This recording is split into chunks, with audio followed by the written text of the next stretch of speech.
ইসলামী আন্দোলন ১ নম্বর ইউনিয়ন শাখা কর্তৃক আয়োজিত আজকের এই ছাত্র বৈষম্য কর্মজমায়েতের সম্মানিত সভাপতি সাহেব, থানা নেতৃবৃন্দ, উভয় শাখার থানা নেতৃবৃন্দ, বিভিন্ন এলাকা থেকে আমার সহযোদ্ধা ভাই ও বাবাজিরা, ইসলাম এমন একটি আদর্শ নিয়ে পৃথিবীতে অবতরণ করেছে। ইসলাম মানে শান্তি নয়, ইসলাম মানলে শান্তি, যেটা 570 খ্রিস্টাব্দে নবী পাক সাল্লাল্লাহু আলাইহি ওয়াসাল্লামের ওফাতের শুরু থেকে পরবর্তী পরিসরে যারা ওই সময় 570 বছর নবী জমিনে ছিল না, একজন মুসলমান জমিনে ছিল না।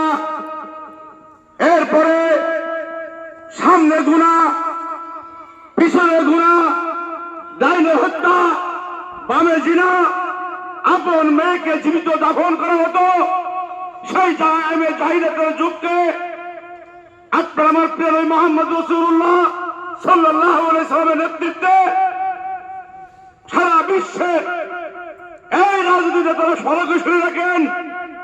সারা বিশ্ব তো মানব পুলে যারা এদেশ পরিচালনা করবার জন্য গণতন্ত্র, সমাজতন্ত্র, ধর্মনিরপেক্ষতাবাদ, ইসলামী মতবাদ সহ যতগুলো মন্ত্রতন্ত্র দিয়ে এই মানব কল্যাণের শান্তির জন্য চেষ্টা চালিয়েছে, একমাত্র এই জমিনে শান্তির বাণী নিয়ে এসেছেন তিনি হচ্ছেন আপনার প্রিয় নবী মুহাম্মদ রাসূলুল্লাহ সাল্লাল্লাহু আলাইহি ওয়াসাল্লাম।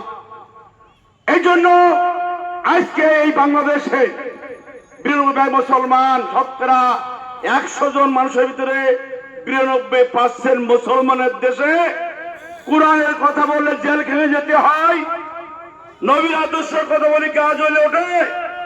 আমি উদাত্ত আহ্বান করব, বাংলাদেশ স্বাধীন হয়েছে 71 সালে।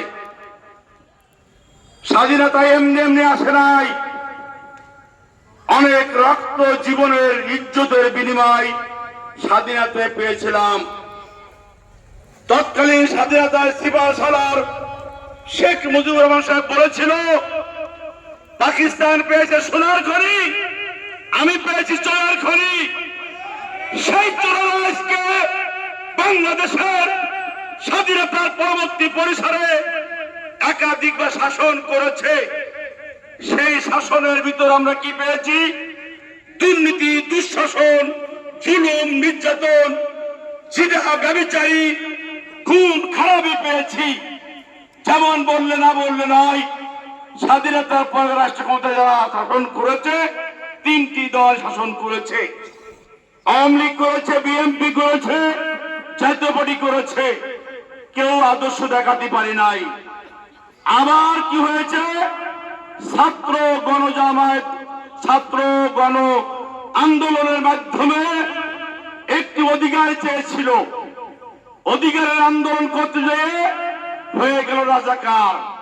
সেই স্লোগানে বাংলার দামাল সন্তানেরা, বাবা ভাইরা, এদেশ প্রেমিক যারা, তারা আদর্শ চাই, দুর্নীতিকে না বলো, যারা ন্যায় নীতি প্রতিষ্ঠার জন্য এখনো হাজার মানুষ, লক্ষ মানুষ রক্ত দেওয়ার জন্য মাঠে ময়দানে ছাত্রদের পাশে থেকে আন্দোলন সংগ্রাম করে আজকে যে দুর্নীতিবাজ, খুনি, যারা চাঁদাবাজি, এদেশের সম্পদ যারা বিদেশে পাচার করেছে, এরা দেশপ্রেমিক হতে পারে না।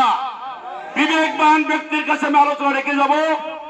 আবার যদি মনে করেন এত রক্ত, জীবনের পঙ্গুত্বর মাধ্যমে একটি স্বাধীনতা পেয়েছি, আবার যদি দুর্নীতি, দুঃশাসন, জুলুম হয়, আবার তাই আমাদের জীবন, রক্ত, পঙ্গুত্ব লাভ কি হলো? বিবেকবান ব্যক্তিদের কাছে বলবো, আর নাই কোন মন্ত্রতন্ত্র, একটি দাবিতে আসতে হবে। এই বাংলাদেশে আগামী দিনের হবে নবীর আদর্শ অনুযায়ী কোরআনের রাজ কায়েম হবে। এই কথা সবাই একমত কি? আমরা কি বলে দিলাম? দেখি আল্লাহু আকবার, আলহামদুলিল্লাহ। আমাদের